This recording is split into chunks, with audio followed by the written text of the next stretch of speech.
Olá, eu sou Lisiane Holdefer, sou fonoaudióloga e psicóloga e hoje a gente vai conversar a respeito de saúde mental e saúde auditiva, direcionando, claro, para zumbido, até para as questões de tontura, misofonia, hiperacusia.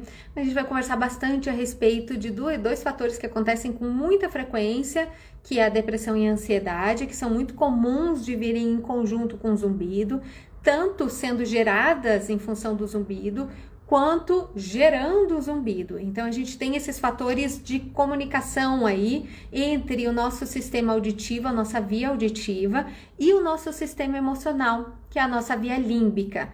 Então aqui a gente não está dizendo para você, de forma alguma, que o zumbido é emocional. Então, o zumbido é em função da sua ansiedade, ou o zumbido é em função da sua depressão, mas que com certeza as suas emoções, as suas características de personalidade, a maneira como você lida com as coisas, como você está lidando com o mundo, vai impactar numa pior percepção, numa sensação de um zumbido pior, mais incômodo, mais estressante, mais irritante ou menos, porque a gente tem essa comunicação do nosso sistema auditivo e da nossa via emocional.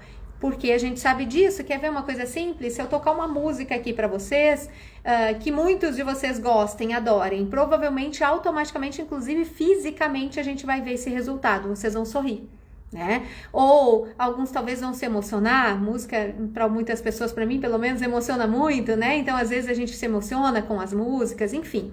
Por quê? Porque existe essa relação. Entrou na minha orelha, o meu sistema emocional vai lá e classifica.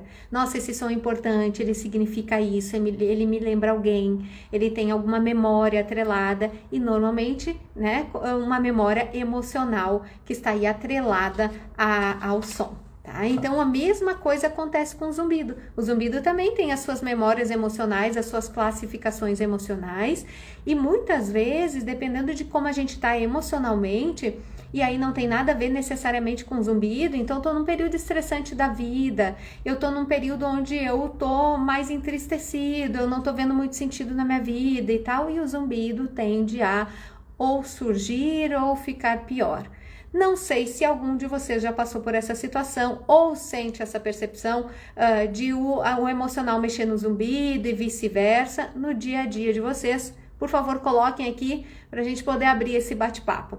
E aí eu trouxe algumas coisas que eu queria trazer, alguns dados científicos para a gente dividir, para a gente conversar um pouquinho, tá bom? Anotei aqui e eu vou começar a trazer algumas questões para a gente poder pensar em cima. Então, o que a gente sabe? Que pacientes que têm um zumbido mais estressante, mais irritante, que se incomodam com o zumbido, porque existem sim pessoas que têm zumbido e não se incomodam com ele, não tem esse desconforto com o zumbido, existe isso, 80% das pessoas que têm zumbido não se incomodam com ele. Esses que se incomodam, eles frequentemente, é muito comum de apresentar fatores relacionados à depressão, ansiedade, dificuldade de concentração e insônia.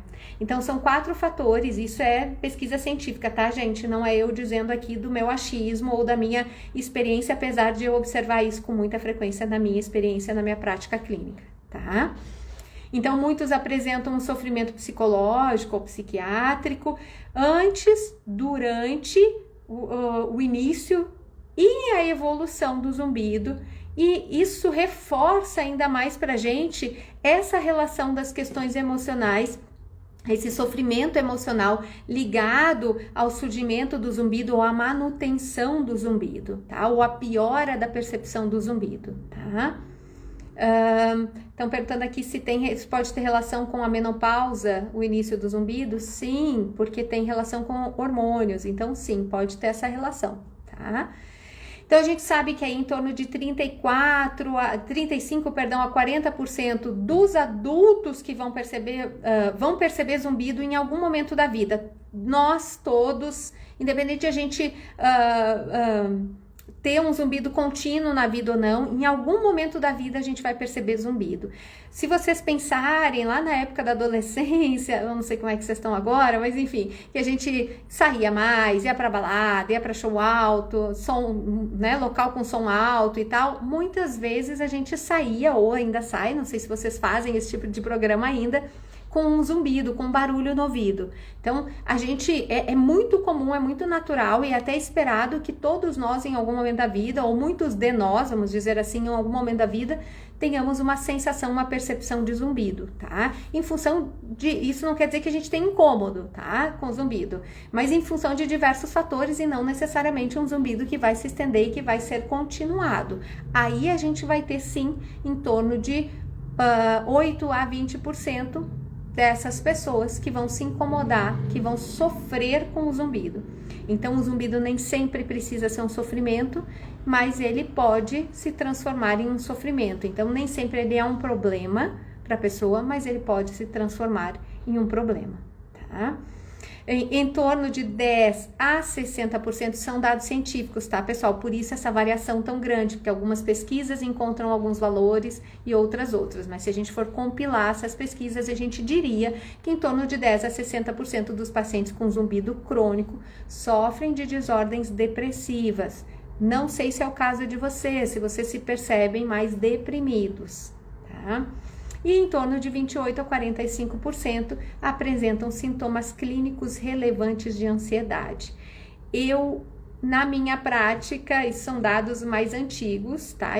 Até assim, eu diria que hoje a ansiedade talvez ganhe longemente na nossa prática clínica. É muito frequente ver ansiedade nos pacientes, a gente sentir ansiedade. Eu acho que aumentou muito essa nossa ansiedade diária do dia a dia, as tensões do dia a dia e a nossa maneira de lidar com isso, até pela chegada das redes sociais, as pressões que a gente se impõe, as mudanças que aconteceram na sociedade, no mundo, acabaram predispondo a gente muitas vezes a ter um comportamento um pouco mais ansioso e a desenvolver uma ansiedade ou até ter características mais visíveis e palpáveis de ansiedade. Vocês diriam que sentem ansiedade aí no dia a dia de vocês? Vocês se considerariam ansiosos? E aí, a gente vai ter algumas questões, então, algumas alterações psiquiátricas e psicológicas que têm relação direta já estudada com zumbido. Então, a gente sabe que desordens afetivas têm uma alta prevalência, né, de transtorno depressivo em paciente com zumbido, uma diminuição da depressão, inclusive, pode levar a uma diminuição do zumbido. Então, os estudos mostram que pacientes que têm um estado depressivo, têm uma depressão, transtorno depressivo, ao tratar a depressão, tem uma tendência a ter uma melhora do zumbido concomitantemente, tá? Então, tem que ficar de olho na questão emocional, porque ela pode carregar ou aliviar a sensação do zumbido, o incômodo com o zumbido e a piora com ele, tá? A gente vê muita relação com os distúrbios ansiosos, então, junto com a depressão, a ansiedade é a característica mais prevalente na população clínica que tem zumbido.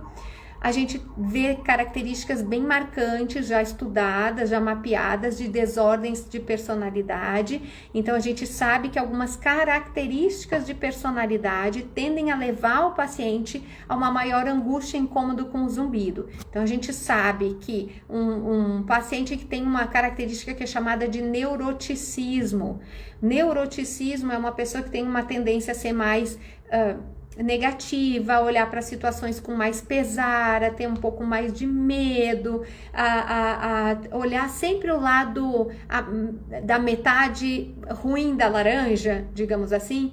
Ele tende a ter um maior incômodo com zumbido. Então, ele tende a ser mais introvertido, é mais estressado, tem maior alienação, mais dificuldade ali de se relacionar muitas vezes, né? Então, uma pior proximidade social, uma dificuldade de relacionar, e às vezes o zumbido leva a isso. Eu não sei se vocês também percebem isso, é um relato bastante comum entre os meus pacientes, de que às vezes quando o zumbido tá forte eu não tenho nem vontade de me relacionar, eu quero ficar quieto debaixo do cobertor.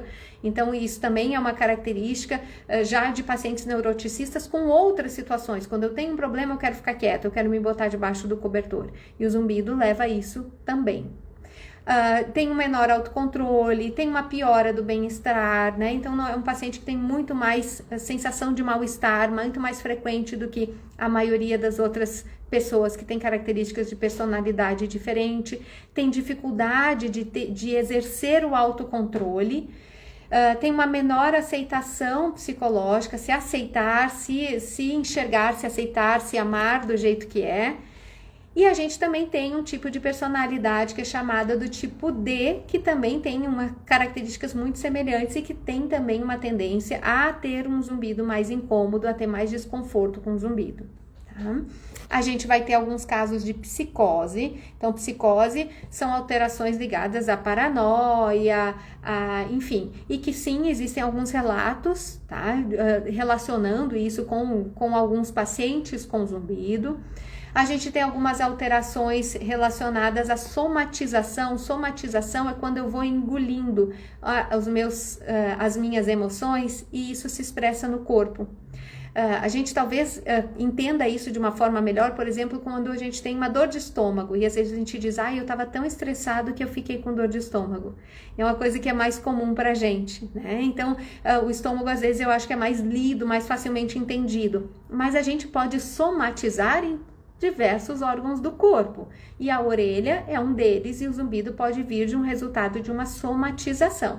Então, a Organização Mundial da Saúde indica que em torno de 42% dos pacientes com zumbido têm algum grau de transtorno de somatização, dessa questão de somatizar. Então, acabam tendo essa relação aí de jogar, talvez, na orelha ou no zumbido, a questão, aquilo que está engolindo, o estresse, a irritação, o incômodo, o desconforto, a raiva que sentiu naquele dia e pá, o zumbido expressa isso. Existe alguma relação em comprometimentos cognitivos? Então, por quê? Porque o zumbido acaba por afetar a atenção e a função executiva. Então, a gente também tem uma velocidade de processamento do raciocínio mais lenta em alguns pacientes, em função de ele estar lá concentrado, atento ao zumbido. Tem um tempo de reação mais longo, demora mais para reagir, para responder, para ter uma atitude frente a algum evento, alguma ocasião, em função da questão do zumbido. E a gente tem também estudos mostrando uma relação muito íntima entre estresse e zumbido. Então, a exaustão emocional é um fortíssimo preditor, ou seja, ele é um gerador, ele é um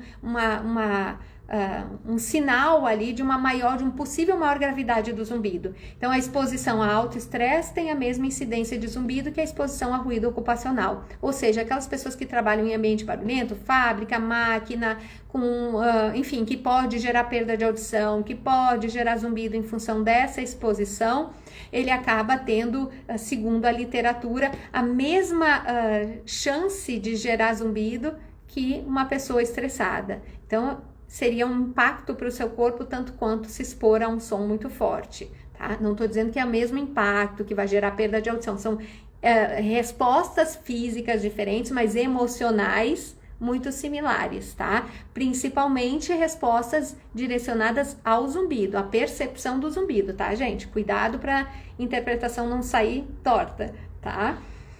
E para muitos, a primeira consciência do zumbido, isso é uma coisa realmente que eu vejo no consultório, não sei se é o caso de vocês, a primeira consciência do zumbido, ela coincide com um evento estressante. Então, coincide com uma situação de divórcio, com um acidente, com uma cirurgia, com uma doença, com alguma internação, com a perda de algum familiar, com algum evento mais estressor. E isso pode ser um gatilho também para a ocorrência do zumbido. Não sei se foi assim com vocês. Eu tenho um caso muito curioso de quando eu comecei, há 20 e tantos anos atrás, de uma paciente antiga minha lá de Porto Alegre, que o zumbido começou quando ela estava noiva, no período de pré-casamento. Então, no momento que ela estava super feliz, ela estava casando com um cara que ela queria, que ela amava, ela estava, você diria, não tem nada para ela, né, disparar zumbido, emocionalmente não é a questão. Só que ela estava muito estressada com o preparativo.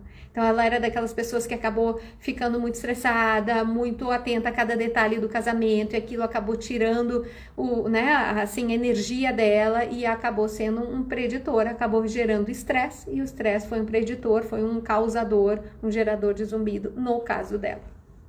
Então, a gente já tem aí pesquisas antigas que fazem essa ligação e que mostram essa relação do sistema emocional, do sistema límbico, que é responsável pelo, não só o límbico junto com outros sistemas, mas a gente entende a gente dá esse nome de uma forma mais didática, tá? Mas o sistema límbico, ele comunica com outros órgãos que juntos vão organizar nossas emoções, as nossas reações, os nossos comportamentos, a maneira como eu me sinto e como eu reajo frente às situações. Mas então, existem já muitos estudos antigos, a gente tem estudos lá de 1990 que já mostram essa relação aí de uma combinação entre o sistema límbico e o sistema auditivo. O início foi com, a minha formação inicial foi com essa pessoa que desenvolveu o modelo neurofisiológico do zumbido e que fala dessa relação. E depois a gente teve pesquisas mostrando isso, inclusive de forma visual. Então, começou a chegar material, equipamentos para neuroimagem, e aí a gente começa a enxergar o cérebro e a enxergar que sim, áreas responsáveis pela emoção estão fortemente ligadas às áreas responsáveis pela audição, e na hora que o zumbido está forte, o que aciona a área de zumbido, acaba acionando essa região e mostra essa comunicação e essa ativação excessiva, diferenciada, dessas regiões lá dentro do cérebro, que seriam então as geradoras e causadoras e mantenedoras do zumbido. Então a gente tem assim uma menor qualidade de vida relacionada ao zumbido, quando há uma dificuldade no processo de atenção. Eu não sei se vocês sentem dificuldade de prestar atenção em função do zumbido, se vocês percebem que, olha, eu acabei tendo um prejuízo na minha atenção, eu não consigo me concentrar da mesma maneira, eu tenho mais dificuldade de prestar atenção nas coisas, de memorizar as coisas, em função do zumbido ou depois que o zumbido apareceu. Isso acontece ainda mais para todos nós e para quem tem zumbido ainda mais em momentos de estresse ou de alta excitação. Então, às vezes até é um motivo bom, o estresse não necessariamente é ruim, tá, gente? O estresse, inclusive, faz a gente funcionar e tal, ele é algo funcionante. A questão é que quando isso ultrapassa um limite, ele começa a se transformar em algo tóxico ao invés de algo benéfico.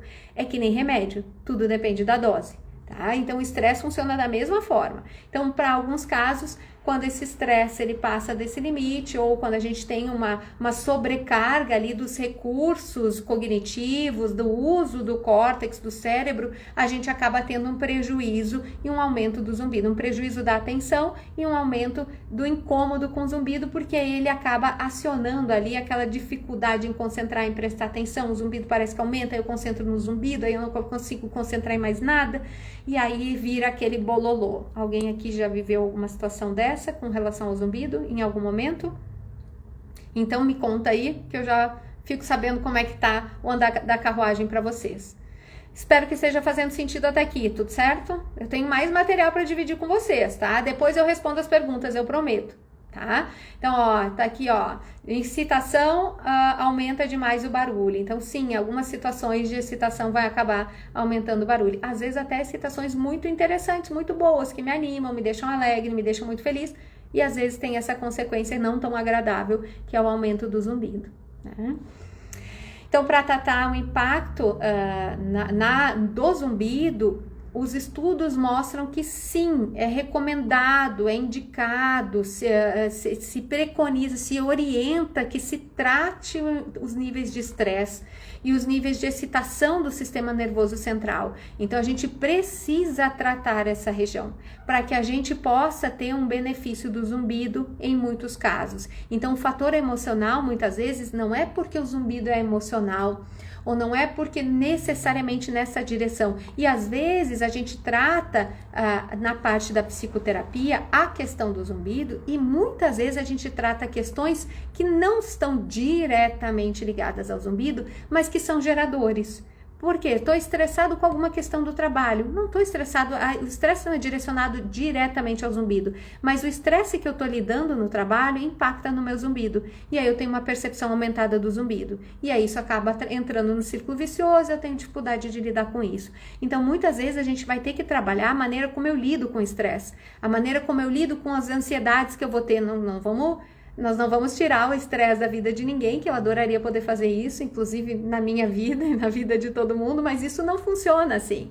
Até porque, volto a dizer, o estresse, a ansiedade, eles têm função de sobrevivência, eles têm uma função de nos fazer funcionar, de nos fazer buscar as coisas, de nos fazer mudanças e correr atrás e tentar, enfim, né, viver. A questão é quanto e como eu tô lidando com eles, porque aí isso pode se transformar em algo ruim para mim. Tá? Então, se recomenda que se trate essa questão do estresse, dessa sobrecarga do sistema central, para que a gente possa ter um maior benefício no que se relaciona ao tratamento do zumbido.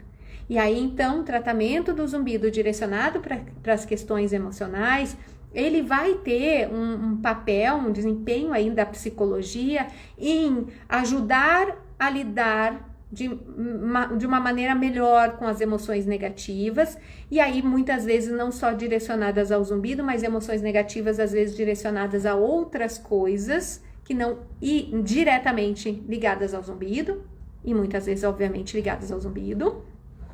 A modificar os padrões de pensamento disfuncional, porque é bastante comum a gente ver pensamentos disfuncionais acontecendo em pacientes com zumbido. O que é um pensamento disfuncional?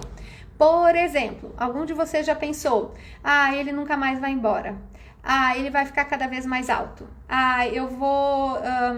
ele vai me deixar doido, eu vou perder o controle, ele vai me tirar o juízo, ele vai me deixar surdo.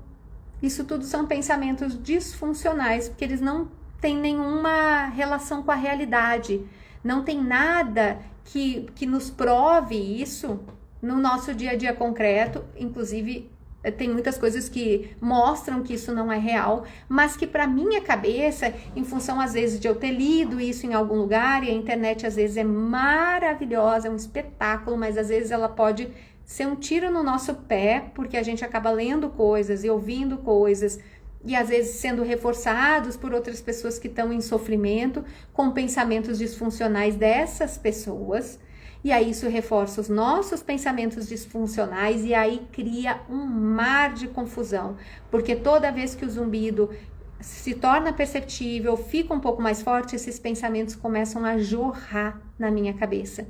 E muitas vezes eu nem tenho consciência de que eles estão jorrando na minha cabeça. E talvez até hoje eu já nem acredite mais nisso, eu já vi que isso não é real, mas eu ainda estou funcionando com base neles, porque eu ainda não modifiquei esses pensamentos disfuncionais. Então, a terapia ajuda a gente a identificar esses pensamentos disfuncionais e a trabalhar no sentido de modificá-los, substituí-los, tá? E de desenvolver estratégias para poder lidar, para poder enfrentar de forma eficaz o zumbido e o desconforto gerado pelo zumbido, tá?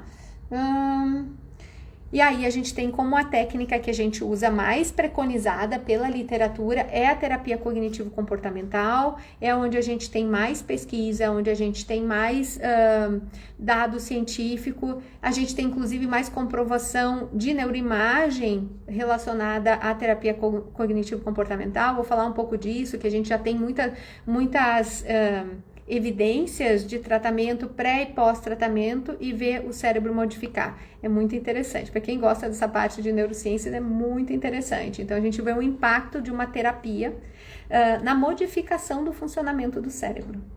Muito interessante, não é? Então, não é um remadinho, muitas vezes, que vai fazer isso, vai ser terapia, curiosamente. Então, na verdade, a terapia cognitivo-comportamental, ela nasceu para tratar a depressão, foi o nicho onde ela cresceu, e aí foi envolvendo ansiedade, dores crônicas, é hoje em dia um dos tratamentos psicoterápicos mais não farmacológicos, sem uso de remédio, né? Um tratamento de psicoterapia, não psiquiatria, não medicação, mais estudados e mais comprovados cientificamente, e ela envolve aí um monte de técnicas que vão então envolver pensamento, sentimento, comportamento, vão trabalhar essa relação, vão ajudar você a organizar, enfim, vão trazer algumas estratégias que talvez dê para você, talvez não. A gente não tem uma fórmula mágica para todo mundo e a gente vai tatear aí aquilo que vai funcionar ou não vai funcionar para você. Então a ideia é a gente começar a quebrar aquele círculo vicioso que a gente cria de perceber o zumbido e aí a gente tem um pensamento do tipo, eu não vou conseguir lidar com isso, eu não dou conta dele, desse jeito eu não consigo viver. Já passou na cabeça? E aí a gente vai se sentindo ansioso, com raiva, frustrado, inseguro, deprimido, enfim, sem vontade de sair do sofá. E aí entra o comportamento, porque aí já teve o pensamento, já teve um sentimento e agora vai o comportamento. Eu vou evitar contato com os outros, não quero mais encontrar ninguém, eu tô com vontade de ficar em casa, eu não quero nem mais trabalhar, eu não tenho vontade de assistir um filme no cinema não, vou ficar em casa, não quero mais sair. E aí na hora que eu acabo fazendo isso, eu acabo fazendo também uma reação física, porque na hora que esse sentimento surgiu, liberou química lá no meu cérebro e eu posso sentir uma taquicardia, uma sudorese, uma fraqueza, um cansaço, enfim, pode inclusive gerar reações físicas. Não necessariamente, mas pode. E isso acaba reforçando ainda mais o fato de que, viu só, eu não vou conseguir lidar com o zumbido. E aí, o que eu criei? Um círculo vicioso. E aí, para eu quebrar isso, eu preciso começar a entender onde que está o erro. E o erro, muitas vezes, é na maneira como eu li o zumbido. Como eu li que esse negócio, eu não vou conseguir lidar, ele não tem salvação, ele não tem cura, não tem saída, enfim, isso tende a reforçar essa circuitaria. E isso precisa modificar para que você consiga, então, reagir, responder ao tratamento, que pode envolver não apenas essa questão emocional, mas sim tem que trabalhar essa questão. Porque enquanto você acreditar que o zumbido não tem solução, que nada que a gente faça resolve, então, isso é uma das coisas que a gente precisa abrir a cabeça, tá? Enfim, aí vai usar diversas técnicas de diferentes estruturas e a gente não tem nenhum fator de risco no caso de usar uma terapia e a gente tem uma chance muito grande aí de ter excelentes benefícios. A gente já tem mapeado aí estudos que mostram o benefício da terapia, no caso a terapia cognitivo-comportamental, mas uma psicoterapia, na modificação do cérebro de pessoas que têm depressão, das pessoas que têm transtorno de estresse pós-traumático, em pessoas que têm fobia, já tem estudos, enfim, diversos, assim, mostrando. E a minha expectativa, a minha ansiedade é que comecem a aparecer, então, os estudos mostrando as modificações no cérebro de quem tem zumbido antes e depois da terapia, para a gente poder mostrar que ele modula, que ele mexe ali no cérebro de uma forma que favorece que o zumbido seja cada vez menos processado, menos importante, menos significativo, menos relevante, menos incômodo. Enfim, quando eu pensei em falar sobre esse assunto, eu pensei em trazer esses dados para vocês. Eu não sei até que ponto vocês se identificaram com isso, se é útil para vocês ou não, mas eu acho que é muito importante para vocês pensarem o impacto das emoções, o impacto da maneira como vocês lidam com o zumbido, como vocês pensam a respeito do zumbido, como vocês reagem em função desse pensamento com o zumbido, porque isso tende a alimentar muitas vezes justamente o que a gente não quer, que é o zumbido, tá? Cris, esse tipo de terapia é feito hoje aqui no Brasil por psicólogos, tá? Da linha de terapia que chama terapia cognitivo-comportamental, tá? E aí, talvez seja interessante você procurar um profissional que entenda de zumbido, até para poder conversar, não necessariamente porque ele vai tratar diretamente, exclusivamente o zumbido, apesar de ter essa abordagem, dentro da cognitivo-comportamental, a gente direcionar isso para a questão do zumbido, para o foco do zumbido, mas às vezes até por entender um pouco melhor esse mundo do zumbido e poder te trazer alguns dados, até para poder fazer os questionamentos com relação aos pensamentos e a manejar isso de uma maneira talvez mais eficaz no que diz respeito ao zumbido, tá? Então, eu sou suspeita, obviamente, como psicoterapeuta, e eu sou da linha cognitivo-comportamental, e eu fui fazer a pós-graduação em cognitivo-comportamental por causa do zumbido. Então, quando eu saí da faculdade, eu fiz a formação em zumbido, né? Fui fazer a formação, então não tinha pós ainda, porque recente tinha saído da faculdade. E aí, quando eu comecei a entender o que era zumbido e tal, eu falei, realmente, a cognitivo-comportamental é um caminho muito interessante para a gente poder ajudar esses pacientes. E aí foi dentro da psicologia, foi a linha que eu acabei adotando, inserindo, né? Então eu sou uma adoradora da TCC, porque eu acho que ela muda vidas, assim. Então, super vale a pena, porque não só em relação ao zumbido, mas você tem chance de mudar talvez coisas que você nem imagine que possam ser mutáveis aí na sua vida e você viver melhor e ter qualidade de vida. Terapia é muito bom para a gente rever essas coisas e viver melhor. Enfim, então eu acho que é isso. Se alguém tiver alguma pergunta relacionada a isso, pode colocar. Tô tentando voltar aqui as mensagens para tentar voltar lá para as primeiras perguntas. Se eu pular alguma, vocês coloquem novamente, que aí eu tento responder, tá bom?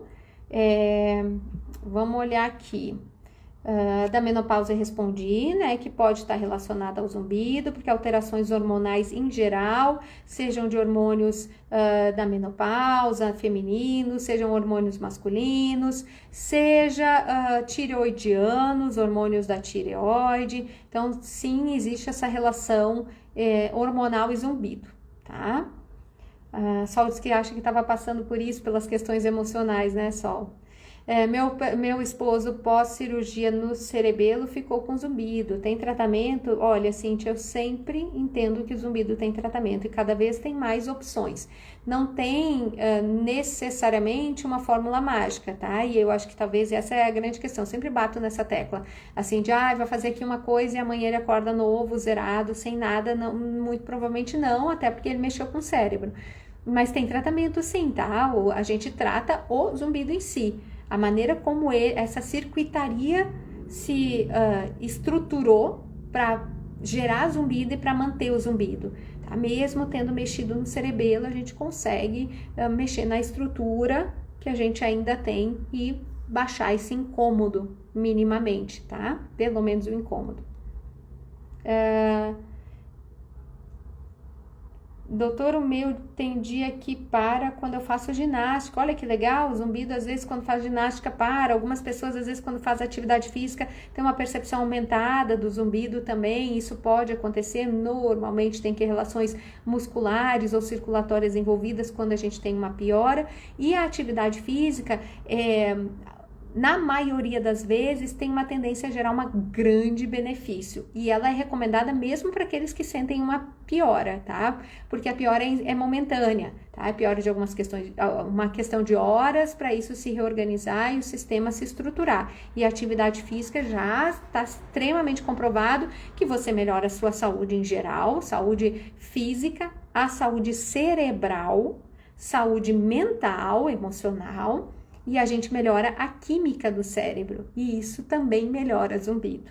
Então, sim, atividade física, mesmo que, né, graças a Deus para você, faz atividade física, melhora o zumbido, mas mesmo naquelas pessoas que sentem uma piorinha do zumbido, mantenha atividade física, insista, porque, claro, procura ajuda, vê o que pode estar causando, vê se tem uma questão muscular, que aí trata isso, e aí não precisa sentir essa piora, e ainda tem uma melhora geral do zumbido, lógico, com certeza, mas a atividade física é algo importante, tá? Doutora, quanto tempo leva em média o tratamento de hiperacusia? Difícil de dizer, Gabriel, porque depende de caso para caso, depende do que está causando, depende do que está envolvido. Então, depende, mas muito, assim, qualquer coisa que eu te disser é uma grande mentira, tá? Depende de pessoa para pessoa, tá? A Sandra colocou, sou muito ansiosa, tive depressão grave, fui no otorrino novamente, fiz audiometria novamente, estou com otosclerose, tenho que fazer cirurgia, tenho muito medo, mas é o único jeito de acabar, eu acho que com o zumbido. Então, segue a orientação do seu médico, né? Conversa bem com ele a respeito da cirurgia, do que é que ele vai, o que é a expectativa do pós-cirúrgico, tenha muita clareza em relação a isso, para que você vá para essa cirurgia tendo muita noção do que ela vai te trazer, do que ela vai te prometer e do que ela não pode te prometer, para você fazer isso com a cabeça tranquila e fazer os tratamentos que precisam ser feitos, se tiver que fazer alguma coisa depois, enfim, tá? Então, cirurgia é sempre importante conversar muito bem com o médico e ter muita clareza para as expectativas estarem muito bem alinhadas, tá? A Cris colocou aqui de que cada corpo responde de um jeito, é quando eu estava falando do somatosensorial, perdão, de a gente ter questões somáticas, né, que vão para o corpo, as emoções vão para o corpo. E sim, cada corpo responde de um jeito mesmo, né? Então, algumas pessoas vão ter ali o zumbido como talvez o órgão que vai falar dessas emoções, gritar a respeito dessas emoções, enquanto outras pessoas vão ter o estômago, enquanto outras pessoas vão ter queda de cabelo, enquanto outras pessoas vão ter manchas na pele, enquanto outras pessoas vão ter espinhas, enquanto outras pessoas vão ter tremores, enfim. E aí ou vão ter o intestino tranca, o intestino solta, porque o intestino também conversa muito com o cérebro, e, enfim. E aí a gente tem essas possibilidades de a gente somatizar, de a gente jogar essas emoções para o corpo e o corpo avisar que a coisa tá nesse ponto, tá? Se sinusite pode gerar zumbido, sim, a sinusite pode ser uma das causas de zumbido, tá? Aqui tem uma pergunta, quem trabalha em escola? Não sei o que ela quis dizer, se puder perguntar de novo, Cris, a respeito da escola. E aqui, ó, diz que quando está com zumbido, não gosta nem de se reunir com as pessoas. Cris, é uma das coisas que eu mais escuto aqui no consultório. Tenho escutado com muita frequência os pacientes dizerem que o zumbido tira a vontade de fazer as coisas. Quando o zumbido tá fraco, parece que eu tô de volta no corpo, como se eu fosse eu de novo. Quando o zumbido aparece forte, aí me tira toda a vontade de fazer tudo, de fazer as coisas que eu gosto, de fazer, enfim. Então, tem que tomar cuidado, porque isso já é um sinalizador de eu estar classificando o zumbido emocionalmente como algo com uma carga negativa tamanha, que impacta, inclusive, na minha disposição de encontrar as pessoas, de até... Porque no momento em que ele tá forte, o ideal seria justamente eu sair de casa, eu encontrar outras pessoas, eu bater um papo, eu dar umas risadas, eu dar um passeio, eu ir em contato com a natureza, e é onde a gente faz justamente o contrário, porque tira a vontade de fazer. Então, observa isso, e se for o caso, inclusive, procura ajuda de um psicólogo, tá? Se todo surdo tem zumbido?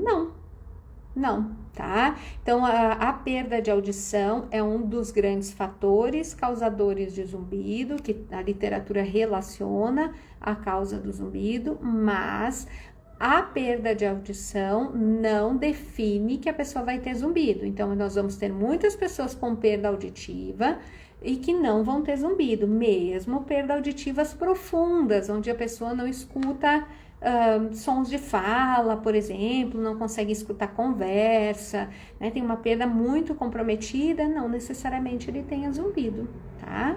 Então, tem que...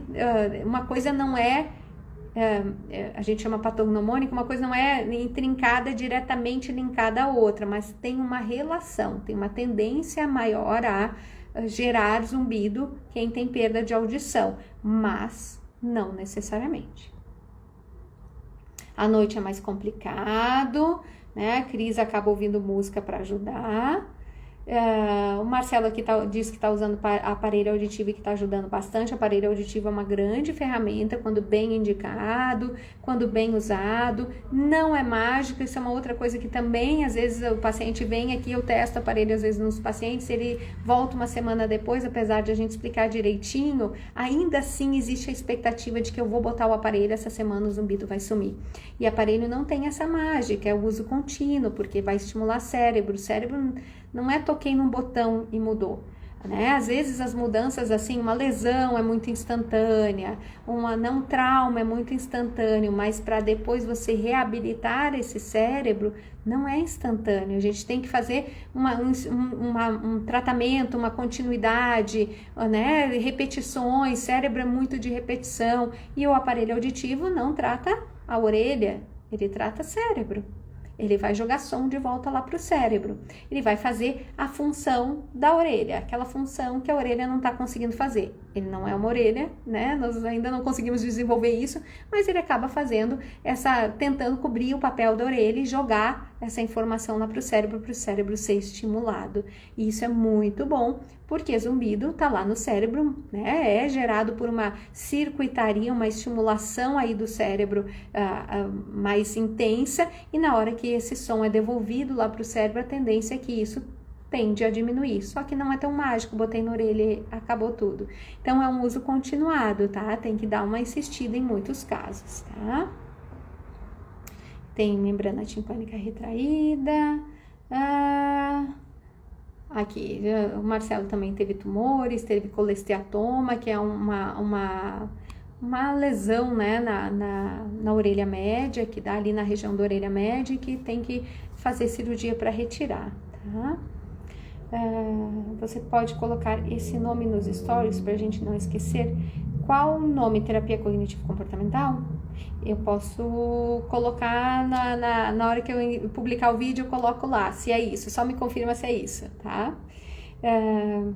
Então, a gente tem aqui casos em que a gente tem, inclusive, né, questões auditivas já familiares, e não necessariamente familiares, mas isso também pode acontecer, tá?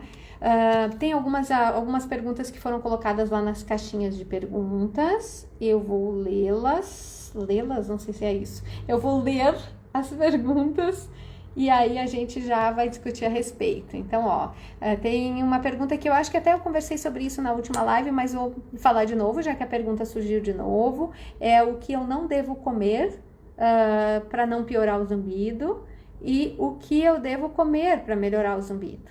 Então, vamos lá. Não há nada com relação direta com o zumbido. Então, eu não devo comer isso porque zumbido piora. Eu devo comer isso porque zumbido melhora. Não existe isso. Existem estruturas diferentes. Então, se você tem, por exemplo, uma alteração da glicemia, no seu caso, consumo de carboidratos e açúcares, e aí vale inclusive frutas em excesso, porque eles têm frutose e vira açúcar, podem ser um problema, porque aumenta a glicemia, aumenta o açúcar no sangue, e o açúcar vai direto lá para a orelha é super sensível ao açúcar, e ela pode ter uma relação muito direta com a percepção do zumbido, então gerar um aumento da percepção do zumbido. Mas isso não acontece para todo mundo, isso vai acontecer nos pacientes que têm essa sensibilidade ao açúcar. Logicamente que consumo excessivo de açúcar não é indicado para ninguém. Eu tendo uma predisposição ou eu não tendo uma predisposição, a gente sabe que o açúcar não tem um benefício, então a gente não recomenda o consumo excessivo. Mas comer açúcar é sinal de zumbido? Claro que não, tá? Café até publiquei essa semana passada, um post ali que mostrava uma revisão sistemática a respeito de café, que mostra até que o café pode até ser protetor da orelha, pode até ter uns estudos sugerindo que ele possa melhorar, né, ajudar a proteger ali a orelha. Qual é a grande questão com o café? Excesso de cafeína, eu vou ter aumento da ansiedade. Aumento da ansiedade, piora do zumbido. Excesso de cafeína nunca vai ser uma indicação muito positiva. E aqueles casos onde eu tenho uma sensibilidade. Eu tenho sensibilidade, eu posso tomar aqui uma xicrinha, eu tomo, eu sinto os efeitos do café, eu percebo o zumbido piorar, aquilo ali mexe comigo de alguma maneira. Bom, você tem uma sensibilidade. E aí, no seu caso, realmente, talvez a cafeína, coisas que contém aí, vai energético, porque energético é uma bomba, né, de cafeína. Às vezes vai até Coca-Cola, porque tem cafeína, tem um monte de açúcar, tem um monte de sal, enfim. E que a gente também não recomendaria, principalmente à noite, tá? E café depois Aí tem discussões, 14, 15 horas, a gente não recomenda porque vai impactar no sono. Impactou no sono, vai mexer com zumbido. Não sinto impacto no sono, eu tomo café na hora de dormir, durmo. Você dorme, mas é possível que o seu cérebro não faça os processos que ele necessita fazer à noite em função do impacto da cafeína lá nas funções centrais. E aí a gente realmente não recomenda o consumo de cafeína, das 14 horas em diante, tá? E eu acho que mais é isso. Agora, não tem nada que eu te diria não coma, depende de caso para caso, tá? E coma também, não tem nada que você come e melhora o zumbido. Quanto mais saudável for a sua vida, menos chance do zumbido aparecer. E aí, saudável são diversas áreas. alimentação, atividade física, cabeça, estresse, ansiedade, irritabilidade, maneira como eu lido com as coisas, sono. Sono está diretamente ligado à saúde íntima, diretamente ligado. E a questão metabólica. Então, às vezes eu tenho até uma vida bastante saudável, mas eu tenho já uma tendência a ter um colesterol aumentado. Eu estou com uma baixa de uma vitamina D, por exemplo, porque, enfim, por mais que tome sol hoje em dia, nem sempre a gente absorve, enfim, eu vou ter que repor, isso pode ter um impacto. Então, são questões que a gente sempre vai... Quanto melhor for a tua saúde, a mais a tendência ao zumbido indo-se embora, tá? E aí, saúde engloba esse monte de fatores que a gente vai ter que observar. É dose. Alguém consegue fazer esse malabarismo e ter uma vida perfeita em relação à saúde, não ter estresse, não ter ansiedade? Se alguém consegue, me passa a fórmula, eu adoraria, tá? Estou precisando também. Isso não existe. Então, o que a gente faz? Bom, não existe. Eu não conheço.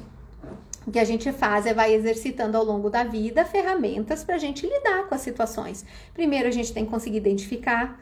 Então, muitas vezes a gente vai identificar depois que passou, ou a gente vai identificar na hora que o cabelo tá caindo, ou que a unha tá quebrando, ou que o estômago tá doendo. Opa, agora eu tô vendo que eu tô estressado, né? Ou que o sono tá todo escangalhado. Opa, agora eu tô vendo que na verdade eu tô super ansioso, né? Então, aí eu vou acertando isso até o momento em que eu consigo regular minha vida e lidar com as situações de maneira melhor. Transformar a vida num mar de rosas e num paraíso, eu ainda não sei como, e eu adoraria também, mas a gente não tem como oferecer isso para ninguém. A gente vai ter que aprender a lidar com os desafios de uma maneira onde isso tenha um menor impacto negativo na gente. Então, isso talvez seja o nosso grande desafio, inclusive em terapia, em se conhecer o suficiente para identificar como você está indo, identificar o que está acontecendo com você e, de repente, criar estratégias para lidar com essas situações. Não é não sentir, isso é uma coisa muito comum que eu escuto aqui dos meus pacientes. Eu me senti muito ansioso, ou eu me senti muito triste ali quando aquilo ali aconteceu, o que eu faço? Sente. Mas eu não quero sentir essa tristeza. Essa é uma situação feliz? Você vai estar feliz? Tem como ser feliz nessa situação sem estar dissociado da realidade? Não tem. Então, tristeza faz parte da nossa realidade. E essa é uma situação triste. A grande questão é sentir a tristeza e me afundo nela, ou sentir a tristeza, elaborei aquela situação e eu vou saindo dela e vou construir meu caminho para seguir em frente. Essa é a grande questão. Agora, achar que a gente não vai ter sentimentos ruins, isso é uma alienação, tá? Que não é nem sequer interessante, tá? Bom, fiz ressonância magnética, mostra pro otorrino amanhã. Então, dá uma olhada aqui que o otorrino te diz, tá? Para mim, o carboidrato é um veneno, olha só, Wênio. É só comer que a orquestra sinfônica do zumbido começa a tocar. Wênio, judiação. E carboidrato é gostoso, né, gente? Quem não gosta de um carboidrato? A gente gosta. Opa, voltei. Então, a ideia é o quê? Já sei que para mim não é tão favorável, vou evitar ao máximo, né? Porque eu já sei que se eu comer, a tendência é o zumbido ficar um pouco mais forte. Agora também é uma situação onde eu fui num evento, só tinha aquilo para comer, eu estava com fome, eu não tinha como ficar sem comer, que ia ser pior, eu comi aquilo ali, meu zumbido aumentou, ok, ele vai baixar, ele vai sair do meu sistema, eu só preciso conseguir me regular até isso acontecer, me equilibrar, não me deixar envolver no desespero, saber que, olha, esse é o processo do carboidrato fazendo os seus efeitos aqui, lidando, eu, né, tendo que me libertar desse veneno, como ele colocou, e depois disso ele tende a baixar e a se equilibrar, ele não vai te gerar uma lesão no teu ouvido, tá? Não é uma situação dessa que vai te causar uma situação irreversível, tá? Cirurgia no ouvido arriscada, toda cirurgia arriscada, gente, até para tirar uma pinta tem seus riscos, maiores ou menores. Então, tem que conversar com o profissional que vai fazer a cirurgia e conversar quais são os riscos, quais são os benefícios, o que esperar, quais as chances, como é o pós-operatório, o que você vai ter que fazer, como vai funcionar. Tenha clareza, pessoal, pergunte, tá? A gente precisa ter clareza quando a gente vai para uma situação como essa, do que esperar depois, para a gente não ter aquele desespero, aquela frustração, porque eu esperava isso e aí aconteceu. E isso vai acontecer, mas vai demorar mais tempo, e aí eu não tô vendo acontecer, porque eu esperava que acontecesse agora, enfim. Que é a mesma coisa nos tratamentos de zumbido. Eu sempre, quando o paciente chega aqui para mim, eu falo, não tenho nada que vai te tirar isso de hoje para amanhã, eu quero te deixar isso muito claro. Porque essa é uma promessa que nem eu, nem ninguém pode fazer. Se alguém te fizer essa promessa, levante e vá embora, porque é charlatanismo na presente data, no mundo, não é uma questão local. A grande questão é, existe tratamento, tem tudo para a gente encontrar caminhos e ter melhoras e ter uma redução do incômodo, quem sabe reduzir a intensidade, quem sabe até o zumbido né, entrar em remissão, entrar no que a gente chamaria, né, de remissão, que é cura, e ele não perceber mais. Quem sabe? Posso te prometer? Não posso. Posso te garantir? Não posso. Posso dizer que será um processo instantâneo? Não. Depende de caso para caso, e isso é uma coisa que vocês precisam ter clareza. E muitas vezes cirurgia também tem isso. O pós-cirúrgico vai ser de um jeito, então ter clareza do que esperar, tá? Porque senão você vai abrir o olho e vai dizer, meu Deus, será que aconteceu aquilo? Se aconteceu, ótimo, que era o que você estava esperando, mas se não aconteceu, até para você não se frustrar e acabar numa espiral negativa e se deprimir, tá? E aí me perguntaram aqui na caixinha de perguntas se laser trata zumbido por perda auditivas em frequências acima de 8 Hz. 8.000 Hz, perdão. Laser tem entrado de uma forma um pouco diferente, eu acho, do que se protocola aí para algumas pessoas. Eu vejo muito pessoal usar um protocolo de laser. A gente não tem protocolo de laser, a gente usa o laser conforme a necessidade do paciente. Então, existe um estudo do caso, você vai ver o que está envolvido na geração e na permanência do zumbido daquele paciente, e aí você vai selecionar a utilização do laser ou do cluster infravermelho em áreas, em regiões que sejam mais indicadas para aquele paciente. Agora, todo mundo usa laser nessa dosagem, desse jeito, para os pacientes que têm zumbido. Eu não acredito nisso e eu não acho que isso funcione, não é a forma como eu procedo e eu não acho que seja o caminho. Mas o laser entra como uma opção de tratamento cada vez mais, tá? Então a gente tem tido cada vez mais robustez científica de pesquisas mostrando como uma grande opção de tratamento, tá? Eu tenho inclusive usado aqui no consultório e tenho gostado bastante dos resultados. Eu costumo usar terapia combinada, ou seja, eu combino técnicas, eu vou vendo o que o paciente precisa, então não uso uma coisa exclusiva, eu vou dando aí chavinhas para a gente casar esses tratamentos que podem para aquele caso ser indicado e, enfim, é uma conduta que eu não acho ruim, tá? O laser pode ser uma opção se bem direcionado e se bem utilizado, tá? Qual a sua percepção sobre a terapia do sound healing para a saúde mental e emocional? Eu não conheço a Sound Healing, tá? Eu peço desculpas, mas eu não conheço, então não posso falar nada, porque eu realmente desconheço. Vou até pesquisar. Peço desculpas, mas essa é um desconhecimento meu no momento. Tem pessoas que tem, que o N colocou, que ele tem a questão do bruxismo, que no caso dele foi indicado, pelo que eu entendi, uma placa meio relaxante, e que a placa ajudou bastante ele. Então, isso é uma opção. Muitas pessoas vão utilizar a placa e a placa sozinha não vai fazer efeito. Você precisa da parte da fonoterapia ou a fisioterapia específica para a musculatura ali da região da articulação temporomandibular, sim. Então, tem algumas combinações, e aí sim vai ser de caso para caso, a indicação ela é individual, tá, pessoal? Essa história que vende aí no Instagram de que tome isso e seu zumbido vai curar em 3 dias, já é balela. Todo mundo vai ter o mesmo tratamento, balela, não vai funcionar, tá? Você pode usar uma estratégia, um tipo de tratamento que você vai direcionar para aquele paciente. Então, vou usar laser sim, mas vou criar o protocolo para cada paciente conforme a necessidade de cada um. Eu vou usar terapia manual, sim, mas a terapia manual vai entrar com exercícios ou movimentos ou acionamentos, enfim, de musculaturas diferentes, dependendo da necessidade de cada um dos pacientes e das musculaturas envolvidas, tá? Então, lembrem-se disso. Zumbido tem tratamento, tá?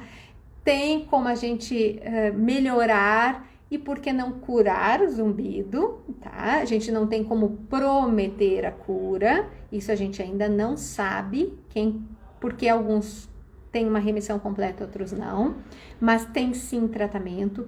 Procurem ajuda de profissional, procurem acompanhamento, olhem para a questão emocional de vocês, sejam honestos, sejam dolorosamente honestos com vocês, em poder dizer para vocês hoje, se vocês entendem que vocês estão num momento estressante, se vocês estão num momento, não estou dizendo que necessário, não estou um diagnóstico de ansiedade, não, estou num momento ansiogênico, onde eu estou com mais questões de ansiedade, eu me percebo, eu tive uma vida inteira, às vezes as pessoas relatam isso, eu percebo que eu sou ansiosa a vida inteira, e aí, claro, o copo enche em algum momento e pode estar relacionado ao zumbido? Pode.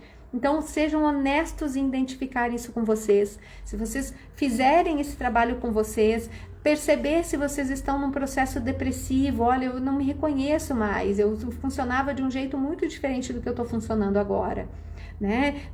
Pode ser que não tenha nem a ver com o zumbido, veio antes e o zumbido veio no conjunto da onda, começou quando aconteceu aquilo lá, e aí o zumbido veio depois, mas lá aquele processo emocional começou. Então identifiquem, sejam honestos com vocês para que vocês possam a partir daí então encontrar a saída.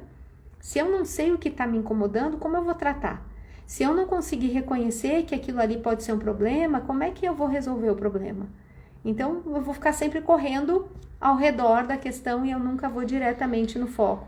Então, olhem para vocês, identifiquem se vocês se percebem dessa forma, não no sentido de se taxar, não no sentido de se depreciar, mas no sentido de buscar alternativas, saídas, respostas, e busquem ajuda se for o caso, peçam ajuda se for o caso, porque a gente sabe que melhorando as questões emocionais, melhorando essa parte da ansiedade, do estresse, da depressão, a gente tem uma tendência de ter melhora dos outros fatores e vice-versa, logicamente, mas a gente pode por aí ter uma ferramenta muito interessante de ajudar a melhorar o zumbido e quem sabe, por que não, curar o zumbido. Tá bom, pessoal? Eu vou me despedindo de vocês por hoje. O que vocês precisarem, por favor, coloquem lá nas perguntas, eu vou anotando para a gente fazer para uma próxima live. Se vocês tiverem dúvidas ou questionamentos, eu espero que essa nossa conversa tenha sido em algum ponto, mesmo que uma frase só útil para vocês, que tenha de alguma maneira aí modificado a maneira de vocês enxergarem o zumbido, enxergarem a si mesmos, enxergarem como é que as coisas funcionam para vocês, tá bom? E, enfim, estamos aí, tá bom? Um beijo grande, até daqui a 2 quartas-feiras eu encontro vocês de novo pra gente bater esse papo aqui na nossa próxima live. Um beijo!